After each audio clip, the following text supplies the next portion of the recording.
ಎಂದೆಂದು ಈ ಜಗತ್ತಿನಲ್ಲಿ ಧರ್ಮಕ್ಕೆ ಹಾನಿ ಮತ್ತು ಅಧರ್ಮದ ವೃದ್ಧಿಯಾಗುವುದು, ಆಗೆಲ್ಲ ಸಜ್ಜನರ ರಕ್ಷಣೆ ಮತ್ತು ಧರ್ಮದ ಸ್ಥಾಪನೆಗಾಗಿ ನಾನು ಈ ಜಗತ್ತಿನಲ್ಲಿ ಅವತರಿಸುತ್ತೇನೆ.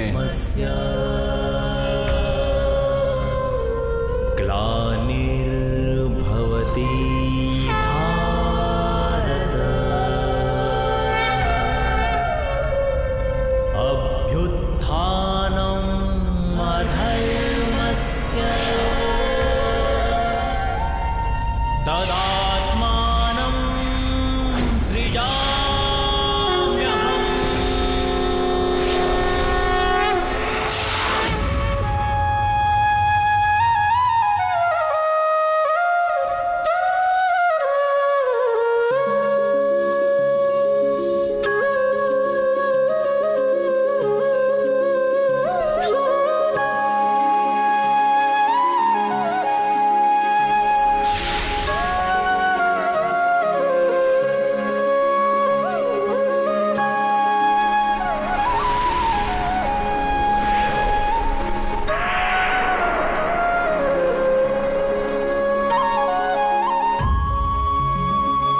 ಪ್ರಭು, ತಮ್ಮ ಈ ವಿರಾಟ ಸ್ವರೂಪದ ದರ್ಶನಕ್ಕಾಗಿ ಋಷಿ ಮುನಿ ದೇವತೆಗಳು ಕೋಟ್ಯಾಂತರ ವರ್ಷದವರೆಗೆ ತಪ, ಹಠಯೋಗ, ಸಾಧನೆ ಮತ್ತು ಜಪ ಮಾಡುತ್ತಾರೆ. ತಮ್ಮ ಅದೇ ಅಲೌಕಿಕ ವಿರಾಟ ರೂಪದ ದರ್ಶನ ಇಂದು ಗೋಕುಲವಾಸಿಗಳಿಗೆ ಸಹಜವಾಗಿ ಲಭಿಸಿದೆ. ಇದು ಹೇಗೆ ಸಾಧ್ಯವಾಯಿತು ಪ್ರಭು? ದೇವಿ, ಋಷಿಗಳು, ಮುನಿಗಳು ಮತ್ತು ದೇವತೆಗಳ ಭಕ್ತಿಗೆ ಸದಾ ಉದ್ದೇಶವಿರುತ್ತದೆ. ಅವರಿಗೆ ಅವರ ಸ್ವಾರ್ಥವಿರುತ್ತದೆ. ಆದರೆ ವೃಂದಾವನವಾಸಿಗಳ ಈ ಭಕ್ತಿ ಪೂರ್ಣವಾಗಿ ನಿಸ್ವಾರ್ಥವಾಗಿದೆ ಮತ್ತು ನಿಸ್ವಾರ್ಥ ಪ್ರೇಮದ ಒಂದು ಬಿಂದು ಉದ್ದೇಶಪೂರ್ಣ ಭಕ್ತಿ ಮತ್ತು ತಪಸ್ಸಿನ ಮಹಾಸಾಗರಕ್ಕಿಂತ ಎಷ್ಟೋ ಪಾಲು ಅಧಿಕ ವಿರಾಟವಾಗಿರುತ್ತದೆ. ಮತ್ತಿಂದು ವೃಂದಾವನವಾಸಿಗಳಿಗೆ ಅವರ ಅದೇ ಶುದ್ಧ ಮತ್ತು ನಿಸ್ವಾರ್ಥ ಪ್ರೇಮದ ಫಲ ಪ್ರಾಪ್ತವಾಗಿದೆ. ಆದರೆ ಪ್ರಭು, ಈಗ ವೃಂದಾವನವಾಸಿಗಳಿಗೆ ಕೃಷ್ಣನ ಸತ್ಯದ ಅರಿವಾಗಿದೆ. ಅವರಿಗೆ ತಿಳಿದಿದೆ, ಈ ಕೃಷ್ಣ ಒಬ್ಬ ಸಾಧಾರಣನಲ್ಲ, ಬದಲಿಗೆ ನಿಮ್ಮ ಅವತಾರನಾಗಿದ್ದಾನೆ. ಮುಂದೇನಾಗುವುದು ಪ್ರಭು? ದೇವಿ,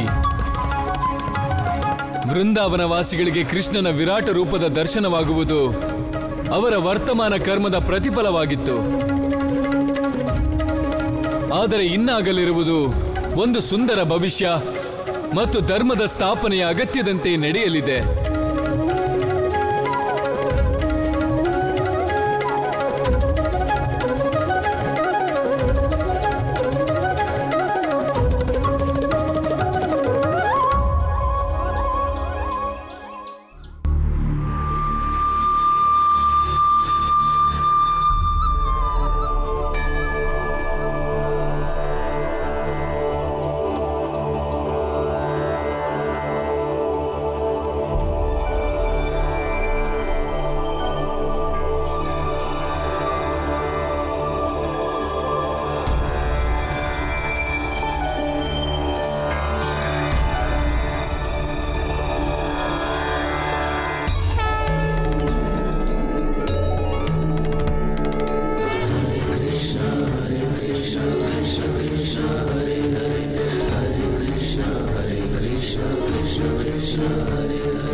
ನಾವಿಲ್ಲಿಗೆ ಹೇಗೆ ಬಂದ್ವಿ?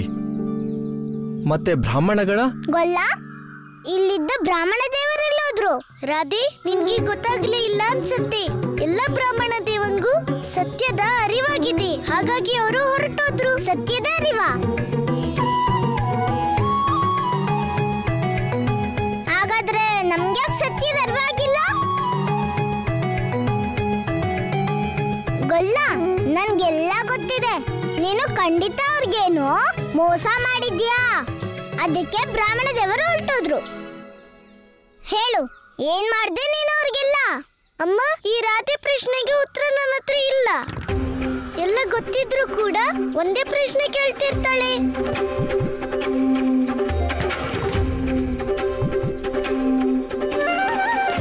ಗೊಲ್ಲ, ನಾನು ರಾಧೆ. ನಮ್ಮಪ್ಪನ ಹತ್ರ 1,00,000 ಹಸುಗಳಿವೆ. ಮತ್ ನಾನು ಯಾವತ್ತೂ ಸುಮ್ನೆ ಪ್ರಶ್ನೆ ಕೇಳೋದಿಲ್ಲ. ನೀನು ಮರಿಬೇಡ, ನನ್ ಪ್ರಶ್ನೆನೆ ನಿಂಗೆ ಭವಿಷ್ಯದ ದಾರಿ ತೋರ್ಸೋದು. ರಾಧೆ, ಈ ಸಮಯಕ್ಕೆ ನನ್ಗೆ ಭವಿಷ್ಯ ಅಲ್ಲ, ಬದ್ಲಿಗೆ ಭೋಜನ ಬೇಕು. ಭೋಜನ. ನನ್ಗೆ ತುಂಬಾ ಹಸು ಆಗ್ತಿದೆ. ಅಮ್ಮ, ಎಷ್ಟ್ ದಿನ ಆಗೋಯ್ತು ನೀನು ನಿನ್ ಕೈಯಾರೆ ನನ್ಗೆ ಬೆಣ್ಣೆ ತಿನ್ಸಿ. ಈಗ ಬಾರಮ್ಮ, ನನ್ಗೆ ನಿನ್ ಕೈಯಾರೆ ತುಂಬಾ ಜಾಸ್ತಿ ಬೆಣ್ಣೆ ತಿನ್ಬೇಕು. ಹಾ ಕಂದ, ನಡಿ.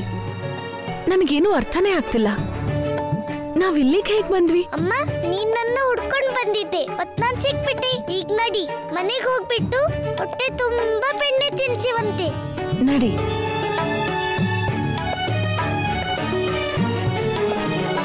ಎಲ್ರು ಬನ್ನಿ, ಇನ್ನೂ ತುಂಬಾ ಕೆಲ್ಸ ಹಾಗೆ ಉಳಿದಿದೆ. ಬನ್ನಿ. ನಡೀರಿ. ಮಿತ್ರ, ಯಾಕೆ ಅಂತ ಗೊತ್ತಿಲ್ಲ, ನನಗೆ ಹೇಗೆ ಅನ್ನಿಸ್ತಿದೆ ಅಂದ್ರೆ ನಾವು ಜನ್ಮಾಂತರದ ಯಾತ್ರೆ ಮಾಡಿ ಬಂದಿರೋ ಹಾಗಿದೆ. ನೀನ್ ಸತ್ಯ ಹೇಳ್ದೆ ಮಿತ್ರ. ಇಲ್ಲಿ ಖಂಡಿತವಾಗ್ಲೂ ಏನೋ ಆಗಿದೆ, ನಮಗೆ ಅರ್ಥ ಆಗ್ತಿಲ್ಲ. ಆದ್ರೆ ನಮ್ಮ ಅಂತರಾತ್ಮದಲ್ಲಿ ಶಾಶ್ವತವಾಗಿ ಅದು ಅರ್ಥ ಆಗಿದೆ. ನಡಿ, ಮನೆಗೆ ಹೋಗೋಣ.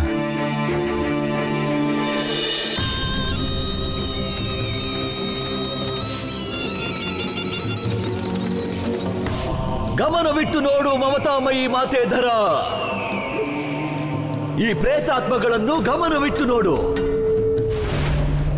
ನನ್ನ ಒಂದೇ ಸಂಕೇತದಿಂದ ಇವು ನಿನ್ನೊಳಗಿರುವ ಎಲ್ಲ ಮಮತೆಯನ್ನು ಸಮಾಪ್ತಿ ಮಾಡುತ್ತವೆ. ಆದ್ದರಿಂದ ಇನ್ನೂ ಸಮಯವಿದೆ, ಹೇಳಿಬಿಡು. ಈಗ ನಿನ್ನ ಮಮತೆಯು ವಿಷ್ಣುವಿನ ಅಂಶವನ್ನು ಎಲ್ಲಿ ಅಡಗಿಸಿಟ್ಟಿದೆ? ನನಗಂತೂ ತಿಳಿಯುತ್ತಿಲ್ಲ. ನೀವು ಅಸುರರಿಗೆ ನಿಮ್ಮ ಮೃತ್ಯುವೆಂದರೆ ಎಷ್ಟು ಅವಸರವೇಕೆ? ನಿನಗೆ ಗೊತ್ತು, ನನ್ನ ಪುತ್ರನ ಮೂಲಕ ನಿನ್ನ ಮೃತ್ಯು ನಿರ್ಧಾರವಾಗಿದೆ. ಆದರೂ ನೀನೇ ಸ್ವತಃ ನಿನ್ನ ಮೃತ್ಯು ದ್ವಾರವನ್ನು ಬಡಿಯುತ್ತಿರುವೆ. ಮೃತ್ಯುವನ್ನೇ ಬಯಸುತ್ತೇನೆ ನಾನು, ಏಕೆಂದರೆ ನನಗೆ ಮೋಕ್ಷ ಸಿಗಬೇಕು. ಹಾಗಾಗಿ ನಿನ್ನ ಪುತ್ರನನ್ನು ಹುಡುಕುತ್ತಿರುವೆ. ಹೇಳು, ಎಲ್ಲಿ ಜನ್ಮಿಸಿದ್ದಾನೆ ಆ ಜಗತ್ಪಾಲಕ? ಹೇ ಜಗಜ್ಜನನಿ, ಬಾ, ಅಂತ್ಯ ನೀಡು ಈ ಪಾಪಿ ಕಂಸನಿಗೆ. ಆದರೆ ಅದರಿಂದ ನನಗೇನು ಲಾಭ ಕಂಸ? ಲಾಭವೇ ಲಾಭವಿದೆ. ನನ್ನ ಅಂತ್ಯವಾಗುತ್ತಲೇ ಧರಿತ್ರಿ ಪಾಪ ಮುಕ್ತಳಾಗುತ್ತಾಳೆ. ಧರಣಿಯ ಮೇಲೆ ಮತ್ತೆ ಪ್ರೇಮ ಮತ್ತು ಮಮತೆಯ ಸೂರ್ಯ ಉದಯಿಸುತ್ತಾನೆ. ಧರಣಿ ಮೃತ್ಯು ಲೋಕದಿಂದ ಸತ್ಯ ಲೋಕವಾಗುತ್ತದೆ. ಹಾ, ಆದರೆ ನನ್ನ ಮಮತೆಯಿಂದ ಅವಳ ಪುತ್ರ ದೂರವಾಗುತ್ತಾನೆ ಕಂಸ. ಪುತ್ರ ದೂರವಾಗುತ್ತಾನೆ, ಆದರೆ ಮೃತ್ಯುವಾಗುವುದು ನನ್ನದು. ಹೇಗೆ ದೂರವಾಗುತ್ತಾನೆ ಪುತ್ರ? ಹಾ ಕಂಸ, ನಿನ್ನ ಅಂತ್ಯ ಮಾಡಲು ನನ್ನ ಪುತ್ರನು ಅವನ ಮಮತೆಯಿಂದ ದೂರವಾಗಬೇಕು. ಮತ್ತು ಮಮತೆ ತನ್ನ ಪುತ್ರನಿಂದ ಶಾಶ್ವತವಾಗಿ ದೂರವಾಗುವುದು. ನೋಡು ಮಮತಾಮಯಿ ಮಾತೆ ಧರ, ನಿನಗೆ ಗೊತ್ತು, ನನಗೆ ತಿಳಿದಿದೆ ಎಂದು. ಹಾಗಾಗಿ ನಿನಗೆ ತಿಳಿದಿದ್ದನ್ನು ನನಗೆ ಹೇಳು, ಸಂತೋಷವಾಗುತ್ತದೆ. ನನಗೆ ಸ್ಪಷ್ಟವಾಗಿ ಅರಿವಿದೆ ಆ ಬಾಲಕ ಎಲ್ಲಿ ಬೆಳೆಯುತ್ತಿದ್ದಾನೆಂದು. ಆದರೆ ನಾನೆಂದಿಗೂ ಹೇಳುವುದಿಲ್ಲ. ನಿನ್ನ ಮೃತ್ಯು ಅವನ ಕೈಯಲ್ಲಿ ನಿಶ್ಚಿತ. ಆದರೆ ನಾನು ಇದನ್ನೇ ಬಯಸುತ್ತೇನೆ, ನೀನು ಜೀವಿಸಬೇಕು. ಹಾಗಾಗಿ ನಾನು ನಿನಗೇನು ಹೇಳುವುದಿಲ್ಲ, ಏಕೆಂದರೆ ಎಲ್ಲಿಯವರೆಗೂ ನೀನು ಜೀವಿಸುವೆಯೋ ಸಾಕ್ಷಾತ್ ನಾರಾಯಣ ನನ್ನ ಮಮತೆಯ ಮಡಿಲಿನಲ್ಲಿ ಮನೋಹರ ಬಾಲಲೀಲೆ ನಡೆಸುತ್ತಾನೆ. ನೀನು ಜೀವಿಸುವವರೆಗೂ ಕಂಸ ನನ್ನ ಮಮತೆ ಪ್ರಸನ್ನವಾಗಿರುತ್ತದೆ. ಹಾಗಾಗಿ ಕಂಸ, ನೀನು ಎಷ್ಟೇ ಪ್ರಯಾಸ ಪಟ್ಟರೂ ನಾನು ನಿನಗೆ ಆ ಬಾಲಕನ ಬಗ್ಗೆ ಏನೂ ಹೇಳುವುದಿಲ್ಲ. ನಾನೇನಾದರೂ ನಿನಗೆ ಹೇಳಿದರೆ ಅದು ನನ್ನ ಮಮತೆಗೆ ಮಾಡುವ ದ್ರೋಹವಾಗುತ್ತದೆ. ಮತ್ತು ಒಬ್ಬ ತಾಯಿ ತನ್ನ ಮಮತೆಗೆ ಎಂದಿಗೂ ದ್ರೋಹ ಮಾಡಲಾರಳು, ಎಂದಿಗೂ ಇಲ್ಲ.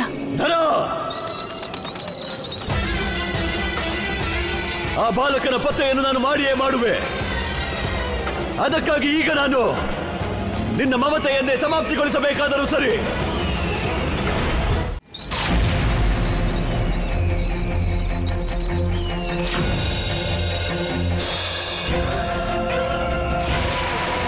ಇದೇನಾಗುತ್ತಿದೆ ನನಗೆ? ಇಲ್ಲ, ನನ್ನ ಮಮತೆ ಹೀಗೆ ಸಾಯಬಾರದು. ಕಂಸ, ನಿಲ್ಲಿಸು ಈ ಕಲುಷಿತ ಆತ್ಮಗಳನ್ನು. ನೀವು ನನ್ನ ಮಮತೆಯನ್ನು ಕೊಲ್ಲುತ್ತಿವೆ. ನೀವು ನನ್ನ ಮಮತೆಯನ್ನು ನಾಶ ಮಾಡಬಾರದು. ಇದಿನ್ನು ಆರಂಭ ಮಾತೆ. ನೀವು ಸುಮ್ಮನೆ ನೋಡುತ್ತಾ ಇರಿ. ವಿಷ್ಣುವಿನ ಪಾಲನೆ ಮಾಡುವ ಮಾತೆ. ನನ್ನ ಈ ಆತ್ಮಗಳು ನಿಮ್ಮನ್ನು ಹೇಗೆ ಪಾಲನೆ ಪೋಷಣೆ ಮಾಡುತ್ತವೆ? ವಿಷ್ಣುವಿನ ಮಮತಾಮಯಿ ಮಾತೆಯೇ, ಈಗಲಾದರೂ ಹೇಳಿ, ನಿಮ್ಮ ಈ ಮಮತೆಯು ವಿಷ್ಣುವಿನ ಆ ಅಂಶವನ್ನು ಎಲ್ಲಿ ಅಡಗಿಸಿಟ್ಟಿದೆ? ಇಲ್ಲ, ಎಂದಿಗೂ ಇಲ್ಲ. ಹಾಗಾದರೆ ನಾನು ನಿನಗೆ ಎಂತ ಸ್ಥಿತಿ ತರುತ್ತೇನೆ ಮಮತಾಮಯಿ ಮಾತೆ? ಈ ನಿನ್ನ ಮಮತೆ ಜಗತ್ತಿನ ಸಮ್ಮುಖ ತಾನೇ ಕೂಗಿ ಕೂಗಿ ಹೇಳುತ್ತದೆ, ಹೇ ಭಗವಂತ ಕಂಸ, ಇವನೇ ವಿಷ್ಣುವಿನ ಅಂಶ, ಇವನೇ ನಿಮ್ಮ ಶತ್ರು, ಅಂತ್ಯ ಮಾಡಿಬಿಡಿ ಇವನನ್ನು.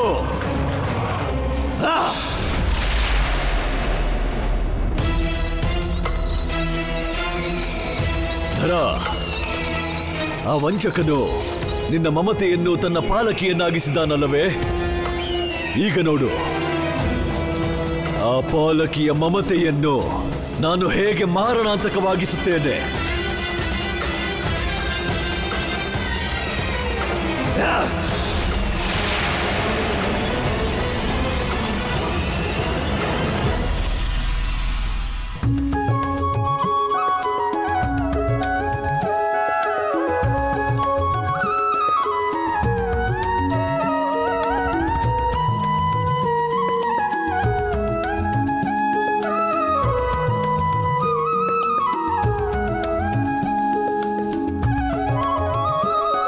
ಗೆಳೆಯ, ತಿನ್ನೋಕ್ ಶುರು ಮಾಡು.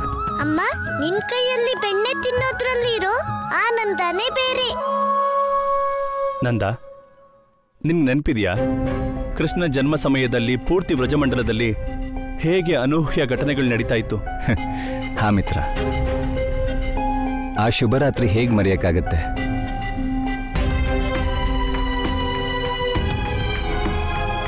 ನಂದ, ಒಂದೊಂದು ಸಾರಿ ನನ್ಗೆ ಅನ್ನಿಸ್ತಾ ಇರುತ್ತೆ ನಮ್ಮ ಕೃಷ್ಣನೇ ಆ ಬಾಲಕ ಅಂತ, ಆ ಕಂಸನ ಅಂತ್ಯ ಮಾಡೋನು, ಮತ್ತೆ ಅವನ ಅತ್ಯಾಚಾರದಿಂದ ನಮಗೆ ಮುಕ್ತಿ ಕೊಡಿಸೋನು.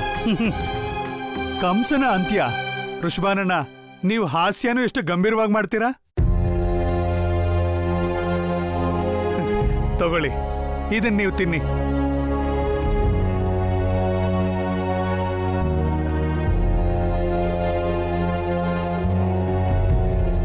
ಆದ್ರೆ ಅಮ್ಮ, ಇವತ್ ನಿನ್ ಬೆಣ್ಣೆಲಿ ರುಚಿನೇ ಸಿಕ್ತಿಲ್ಲ. ಯಾಕೆ ಹೇಳಮ್ಮ? ಕೃಷ್ಣ, ಅಮ್ಮನೂ ಅವಳೆ, ಬೆಣ್ಣೆನೂ ಅದೇನೆ, ಮತ್ತೆ ನಿನಗೆ ರುಚಿ ಯಾಕೆ ಬರ್ತಿಲ್ಲ? ಅದೇ ವಿಷಯ ನನ್ಗೂ ಅರ್ಥ ಆಗ್ತಿಲ್ಲ ಅಮ್ಮ. ಕಂದ, ಮಾತಾಡ್ದೆ ಬೆಣ್ಣೆ ತಿನ್ನು. ಅಮ್ಮ, ಇದ್ರಲ್ಲಿ ರುಚಿನೇ ಗೊತ್ತಾಗ್ತಿಲ್ವಲ್ಲ ಅಮ್ಮ. ಸರಿ, ಹಾಗಾದ್ರೆ ಇವತ್ತಿನಿಂದ ನೀನ್ ಬೆಣ್ಣೆ ತಿನ್ನೋ ಯಾವ ಅವಶ್ಯಕತೆನೂ ಇಲ್ಲ.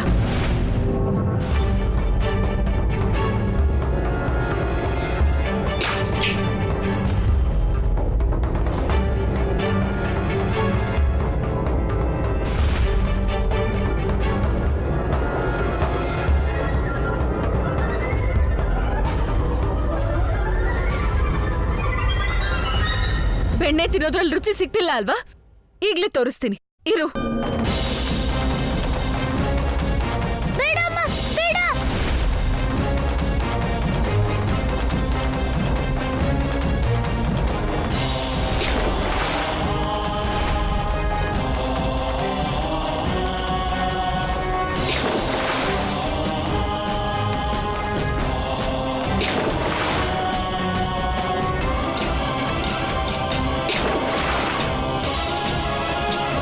ಇದೇನಾಗ್ತಿದೆ?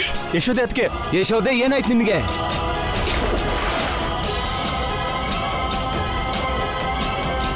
ಯಶೋದೆ, ನಂದರಾಜ, ಇವತ್ತಿನ ನಂತರ ಈ ಮನೆಯಲ್ಲಿ ಬೆಣ್ಣೆಯ ಒಂದು ಹನಿನೂ ಇರಬಾರ್ದು.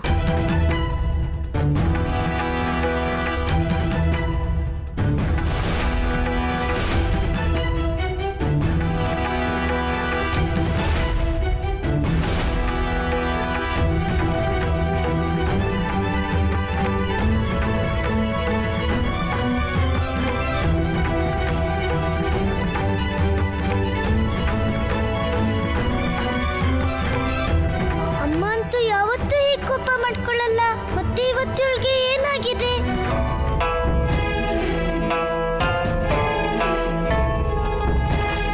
ಗೊಲ್ಲ, ನಂಗಂತೂ ಮೊದ್ಲಿಂದ ಗೊತ್ತಿತ್ತು ಹೀಗಾಗುತ್ತೆ ಅಂತ. ಆಗ್ಲೇಬೇಕು, ಖಂಡಿತ ಆಗುತ್ತೆ. ರಾಧೆ, ನೀನೇನ್ ಹೇಳ್ಬೇಕಂತಿದ್ಯಾ? ಇದೆಲ್ಲ ನಿನ್ನ ಉಪಾಯ ಆಗಿತ್ತಾ? ಗೊಲ್ಲ, ಈ ರೀತಿ ಹಾಳು ಮಾಡೋ ಉಪಾಯನ ನೀನೇ ಮಾಡೋದು, ನಾನಲ್ಲ. ಆದ್ರೆ ರಾಧೆ, ಈ ಸಲ ಮಡಿಕೆನ ಅಮ್ಮನೇ ಹೊಡ್ತಿದ್ದು, ನಾನಲ್ಲ. ಮತ್ತೆ ದೋಷ ನಂದೇ ಹೇಗಾಗತ್ತೆ? ಗೊಲ್ಲ, ಯಶೋದೆ ಅತ್ತ ಬೆಣ್ಣೆನ ರುಚಿ ಇಲ್ಲ ಅಂದಿದ್ದು ನೀನು, ಅವ್ರಿಗೆ ಕೋಪ ಬಂದಿದ್ದು ನಿನ್ನಿಂದ, ಮತ್ತೆ ದೋಷಿನೂ ನೀನೇ ಅದ್ಯಲ್ವಾ ಗೊಲ್ಲ? ಅಯ್ಯೋ ರಾಧೆ, ಅರ್ಥನೇ ಮಾಡ್ಕೊಳ್ತಿಲ್ವಲ್ಲ. ನಾನು ಅಮ್ಮನ ಹತ್ರ ಯಾವಾಗ್ಲೂ ಹೀಗ್ ಮಾತಾಡ್ತಿರ್ತೀನಿ, ಆದ್ರೆ ಅಮ್ಮ ಯಾವಾಗ್ಲೂ ನನ್ ಮೇಲೆ ಕೋಪ ಮಾಡ್ಕೊಳ್ಳಲ್ಲ. ನನ್ಗೆ ಅರ್ಥ ಆಗ್ತಿಲ್ಲ ಇವತ್ತು ಅವಳಿಗೇನಾಯ್ತು ಅಂತ. ಗೊಲ್ಲ, ಮತ್ತೆ ಮತ್ತೆ ಮಾಡೋ ಅಪರಾಧಕ್ಕೆ ಶಿಕ್ಷೆ ಹೀಗೆ ಒಂದೇ ದಿನ ಸಿಗುತ್ತೆ. ಅಪರಾಧ ನೀನ್ ಮಾಡಿದ್ಮೇಲೆ ಶಿಕ್ಷೆ ಭಾರನು ನಿನ್ ತಲೆ ಮೇಲೆ ಬೀಳ್ಬೇಕಲ್ವಾ ಗೊಲ್ಲ? ಈ ರಾಧೆ ಅಂತೂ ಏನೇ ಹೇಳಿದ್ರು ತನ್ ಮಾತನ್ನೇ ಹೇಳ್ತಾಳೆ, ಮತ್ತೆ ತಾನು ಹೇಳೋದನ್ನೇ ಕೇಳಿಸ್ತಾಳೆ. ಗೊಲ್ಲ, ಏನ್ ಹೇಳ್ದೆ ನೀನು? ನಾನಾ ನಾನೇನು ಹೇಳಿಲ್ವಲ್ಲ. ನಾನ್ ಸುಮ್ನೆ ಯೋಚನೆ ಮಾಡ್ಬೇಡ ಗೊಲ್ಲ. ಯಾವ ಬೆಣ್ಣೆನ ನೀನು ಹಾಳು ಮಾಡ್ದೋ ಮೊದ್ಲು ಅದನ್ನ ಸರಿ ಮಾಡು.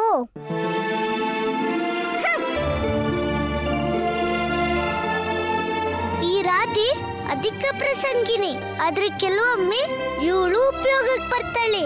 ನಾನೀಗ ಮೊದ್ಲು ಅಮ್ಮನ್ ಸಮಾಧಾನ ಮಾಡ್ಬೇಕು, ಆದ್ರೆ ಹೇಗೊಪ್ಪಿಸ್ಲಿ ಅಮ್ಮನ್ನ?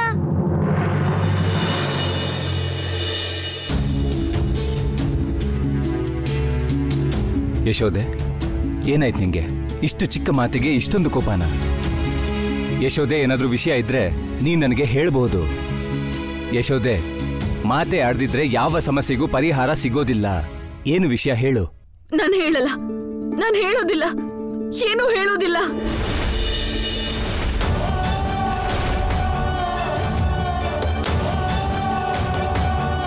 ನಾನು ಹೇಳುವುದಿಲ್ಲ, ಏನನ್ನೂ ಹೇಳುವುದಿಲ್ಲ, ಯಾವುದೇ ಕಾರಣಕ್ಕೂ ಏನೂ ಹೇಳುವುದಿಲ್ಲ.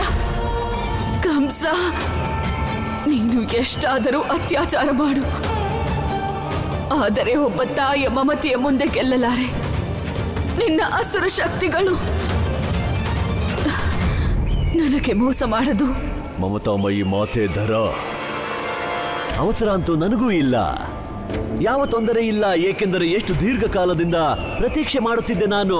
ಈಗಂತೂ ನನಗೆ ಪ್ರತೀಕ್ಷೆ ಮಾಡುವ ಅಭ್ಯಾಸವಾಗಿ ಬಿಟ್ಟಿದೆ. ಏಕೆಂದರೆ ಎಲ್ಲ ವಿಷ್ಣು ಭಕ್ತರು ಒಂದೇ ರೀತಿ ಇರುತ್ತಾರೆ, ಯಾರು ತಮ್ಮ ಬಾಯಿ ತೆರೆಯುವುದಿಲ್ಲ.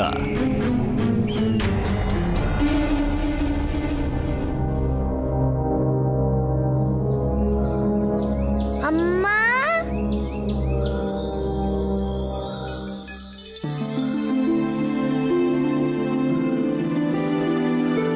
ಅಮ್ಮ, ನೀನ್ ಇಲ್ಲಿ ಕೂತಿದ್ಯಾ? ಆದ್ರೆ ನಾನ್ ನಿನ್ನ ಎಲ್ಲಾ ಕಡೆ ಹುಡುಕ್ತಿ. ಅಮ್ಮ, ನಿನ್ ಕೈಯಾರೆ ನನ್ಗೆ ಸದಾ ಬೆಣ್ಣೆ ತಿನ್ನಿಸ್ತೀಯಲ್ವಾ? ಆದ್ರೆ ಇವತ್ ನಾನ್ ನಿನ್ಗೆ ನನ್ ಕೈಯಾರೆ ಬೆಣ್ಣೆ ತಿನ್ನಿಸ್ತೀನಿ.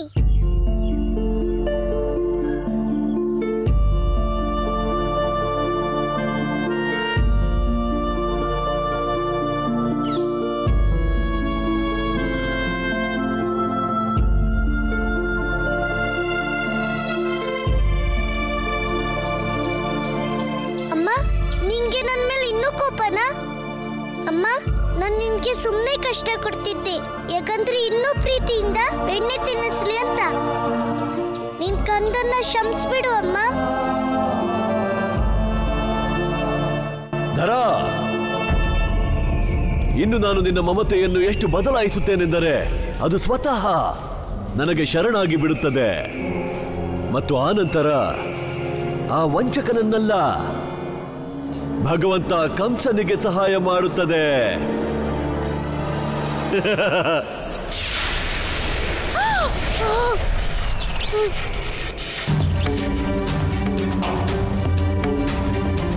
ಸತ್ಯ ಹೇಳಮ್ಮ, ಈ ಬೆಣ್ಣೆ ತುಂಬಾ ರುಚಿಯಾಗಿದೆ.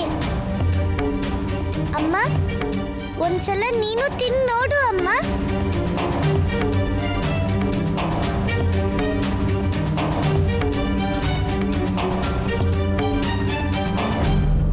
ಅಮ್ಮ, ಒಂದ್ಸಾರಿ ತಿನ್ನಮ್ಮ.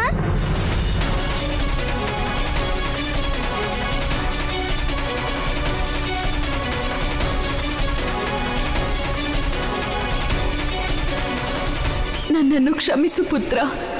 ನಿಧಾನವಾಗಿ ನನ್ನ ಮಮತೆಯು ಅಸಹಾಯಕವಾಗುತ್ತಿದೆ. ನನಗೆ ಸಾಧ್ಯವಿದ್ದಲ್ಲಿ ನಿನ್ನನ್ನು ನನ್ನ ಹೃದಯದಲ್ಲಿ ಅಡಗಿಸುತ್ತಿದ್ದೆ.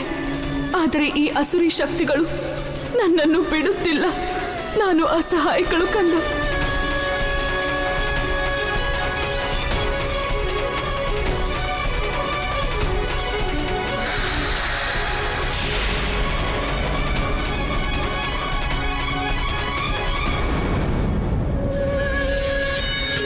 ಏನು ಯೋಚಿಸುತ್ತಿರುವೆ ಜಗತ್ಪಾಲಕ ಜನನಿ?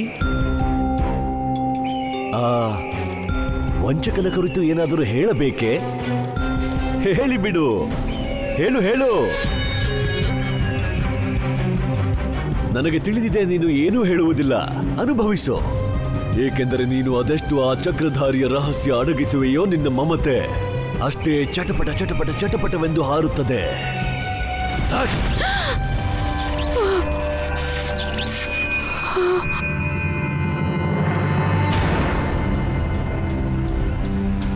ಇವತ್ತಿಂದ ನಾನ್ ನಿನಗೆ ಬೆಣ್ಣೆನೂ ತಿನ್ಸಲ್ಲ. ನೀನು ನನಗೆ ಸುಳ್ಳು ಪ್ರೀತಿ ತೋರಿಸ್ಬೇಡ. ಇವತ್ತಿನ ನಂತರ ನಿನ್ನ ಮತ್ತು ನನ್ನ ಬೆಣ್ಣೆ ಮೇಲಿರೋ ಸಂಬಂಧ ಶಾಶ್ವತವಾಗಿ ಮುಗೀತು.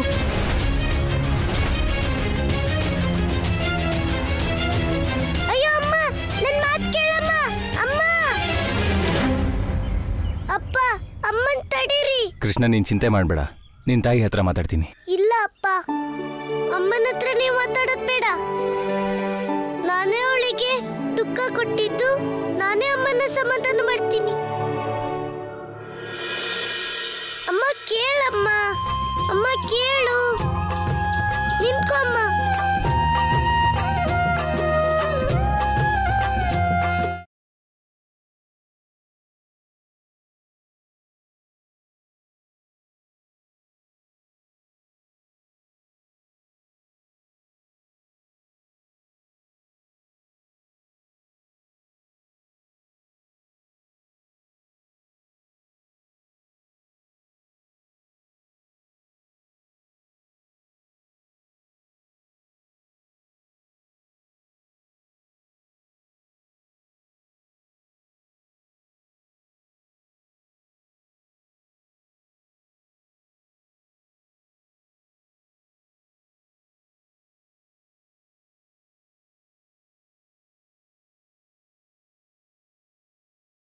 ಅಮ್ಮ, ಅಮ್ಮ,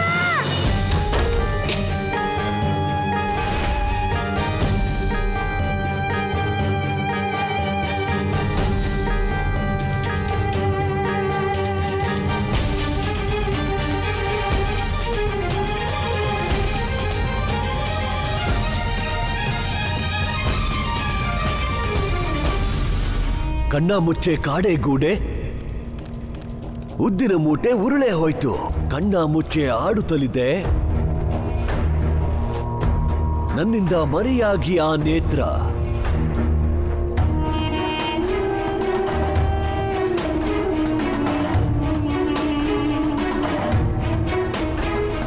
ಆಕಾಶವಾಣಿಯ ನುಡಿಯೋ ನೇತ್ರ, ನನ್ನೆಡೆ ನೋಡಿ ಅಡಗುವ ನೇತ್ರ.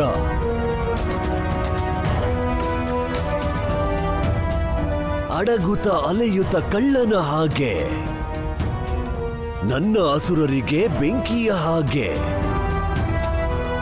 ಸಿಕ್ಕರದು ನನಗೆ, ಅದರ ನಾಶವೇ ಕೊನೆಗೆ.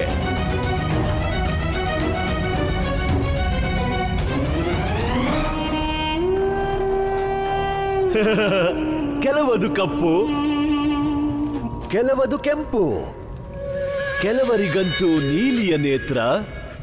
ನೇತ್ರಾಸುರ ಬಂದರೆ ಸಾಕು, ಎಲ್ಲರ ಮುಖದಲ್ಲೂ ಪೇಲವ ನೇತ್ರ. ನೇತ್ರಾಸುರ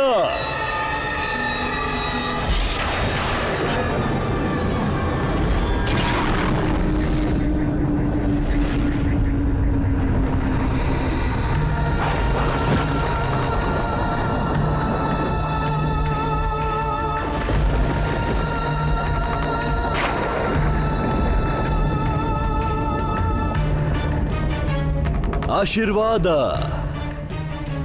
ನೇತ್ರಾಸುರ, ನೀನು ಕೇವಲ ಅಸುರನಲ್ಲ, ನನ್ನ ಕಣ್ಣು ನೀನು. ಸೂಕ್ಷ್ಮಾತಿ ಸೂಕ್ಷ್ಮ ಜೀವಿಗಳ ಚಿಕ್ಕ ಪುಟ್ಟ ಚಲನೆಯು ನಿನ್ನಿಂದ ಮರೆಯಾಗದು. ಆದ್ದರಿಂದ ಹೋಗು, ವೃಂದಾವನಕ್ಕೆ ಹೋಗು ಮತ್ತು ನಿನ್ನ ವಿಶೇಷ ದೃಷ್ಟಿ ನೆಟ್ಟು ಬಿಡು. ಅಲ್ಲಿ ಧಾರಾಳ ಮಮತೆಯ ಯಾವುದೋ ಬದಲಾವಣೆ ಖಂಡಿತ ಆಗಲಿದೆ ಮತ್ತು ಅದರ ಸೂಚನೆ ನನಗೆ ಬೇಕು. ಹೋಗು.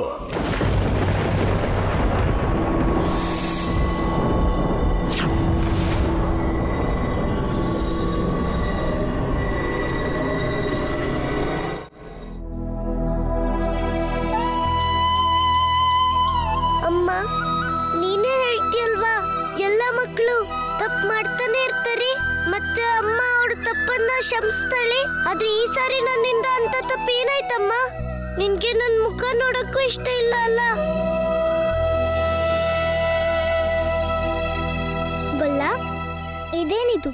ಎಲ್ಲರನ್ನ ದಿನಪೂರ್ತಿ ನಗಿಸ್ತಿರೋ ಗೊಲ್ಲ ಇವತ್ತು ದುಃಖದಲ್ಲಿದ್ದಾನೆ? ಇಲ್ವಲ್ಲ, ನಿನ್ಗ್ಯಾರ ಹಾಗೆ ಹೇಳಿದ್ದು ರಾಧೆ?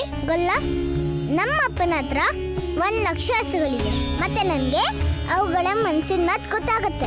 ಮತ್ತೆ ನಿನ್ ಸತ್ಯ ನನಗೆ ಯಾಕೆ ಅರ್ಥ ಆಗಲ್ಲ ಹೇಳು ಗೊಲ್ಲ? ರಾಧಿ, ನಾನು ಹೇಗಿದ್ರು ತೊಂದ್ರೆ ಇಲ್ಲ.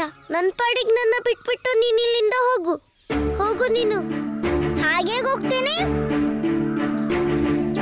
ಗೊಲ್ಲ, ನಿನ್ಗೆ ದುಃಖ ನೀಡೋ ಅಧಿಕಾರ ನನಗೆ ಮಾತ್ರ ಇದೆ. ನನ್ನಿಂದ ನಿನಗೆ ದುಃಖ ಆದಾಗ ನನಗೆ ತುಂಬಾ ಸಂತೋಷ ಆಗುತ್ತೆ. ಆದ್ರೆ ನೀನು ಬೇರೆ ಯಾವುದೋ ಕಾರಣಕ್ಕೆ ದುಃಖ ಪಟ್ರೆ ನನಗೆ ಖಂಡಿತ ಸ್ವಲ್ಪನೂ ಇಷ್ಟ ಆಗಲ್ಲ.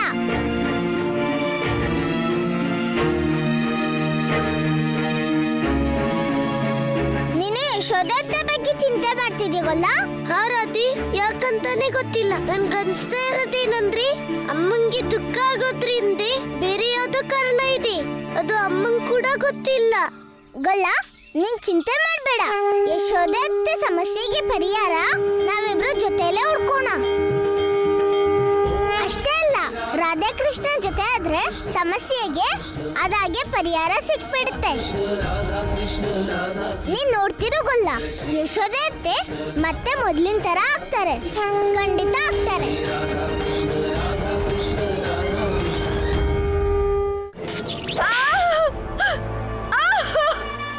ಹೊಡಿಬೇಡಿ, ಕಾಪಾಡಿ.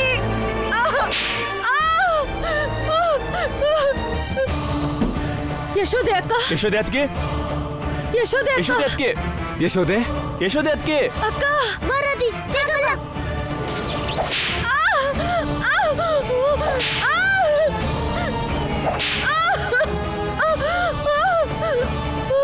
ಯಶೋದೆ, ಹೇಳು. ನಾನು ಹೇಳೋದಿಲ್ಲ, ಏನು ಹೇಳೋದಿಲ್ಲ. ಹೇಳುವುದಿಲ್ಲವೇನು? ಹೊಡಿಬೇಡ, ಹೊಡಿಬೇಡಿ. ಯಶೋದೆ ಅಕ್ಕ, ಯಶೋದೆ ಅತ್ಗೆ, ಹೇಳು. ನಾನು ಹೇಳುವುದಿಲ್ಲ, ಏನು ಹೇಳುವುದಿಲ್ಲ. ಮಮತಾಮಯಿ ಮಾತೆ ಧರ, ನಾನು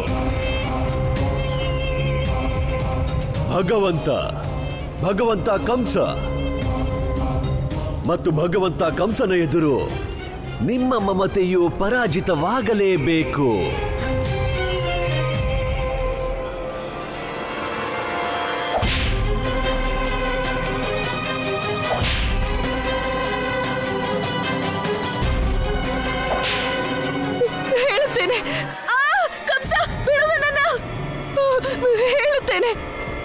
ಪುತ್ರನ ಸತ್ಯ ನಿನಗೆ ಹೇಳುತ್ತೇನೆ. ಬಿಡು ಬಿಡು ನನ್ನನ್ನ, ನಾನು ಹೇಳ್ತೀನಿ, ಬಿಡು ಕಂಸ. ಕಂಸ? ಕಂಸನ? ಕಂಸ? ಯಶೋದೆ, ಬಿಡು, ನಾನು ಹೇಳ್ತೀನಿ. ಕಂಸ, ಯಶೋದೆ. ಕಂಸ, ಬಿಡು ನನ್ನನ್ನ, ಬಿಟ್ಬಿಡು ನನ್ನನ್ನ. ಅಮ್ಮ, ಅತ್ತೆ, ಕಂಸ, ನಾನು ಹೇಳ್ತೀನಿ, ಎಲ್ಲ ಹೇಳ್ತೀನಿ. ಯಶೋದೆ. ಅಕ್ಕ,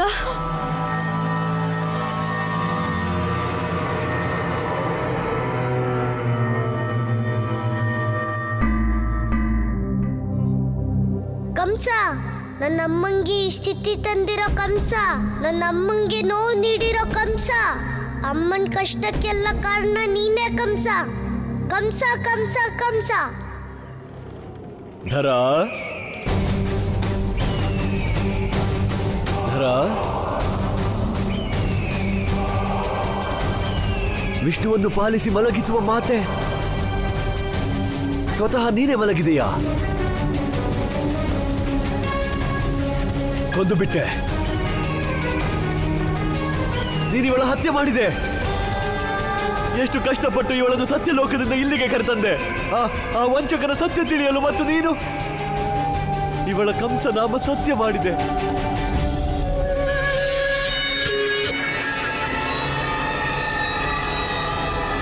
ಈಗ ಹೇಗೆ ತಲುಪಲಿ ನಾನು ಆ ಬಾಲಕನವರೆಗೂ?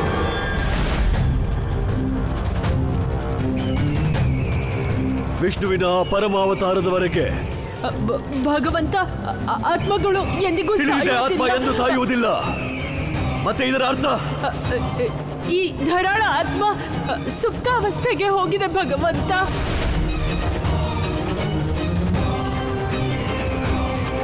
ಭಗವಂತ, ನಿಮ್ಮ ಯಾವ ಪ್ರಶ್ನೆಗಳಿಗೆ ಉತ್ತರ ಈ ಧರ ನೀಡಬೇಕಿತ್ತು, ಈಗ ಆ ಎಲ್ಲ ಪ್ರಶ್ನೆಗಳಿಗೆ ಉತ್ತರ ಇವಳ ಮಮತೆ ನೀಡಲಿದೆ. ಅರ್ಥಾತ್ ಮಮತಾಮಯಿ ಮಾತೆ ಧರಾಳ ಮಮತೆ. ಹೌದು ಭಗವಂತ, ಈಗ ಇವಳ ಮಮತೆ ತಾನಾಗಿ ಎದುರಿಗೆ ಬರುತ್ತೆ. ಮತ್ತಿವಳ ಅಂತರಾತ್ಮದಲ್ಲಿ ಅಡಗಿರೋ ಪ್ರತಿಯೊಂದು ರಹಸ್ಯನೂ ನಿಮ್ಮ ಮುಂದೆ ಇಡಲಿದೆ.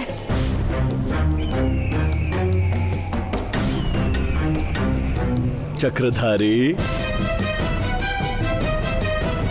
ಓ ಚಕ್ರಧಾರಿ, ಈಗ ಭಗವಂತ ಕಂಸನಿಂದ ನಿನ್ನ ಯಾವ ಮೋಸವೂ ಪಾರಾಗುವುದಿಲ್ಲ.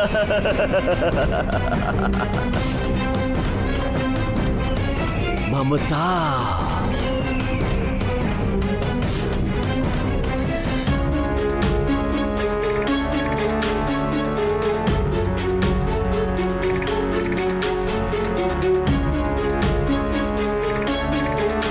ಯಶೋದೆ, ಯಶೋದೆ.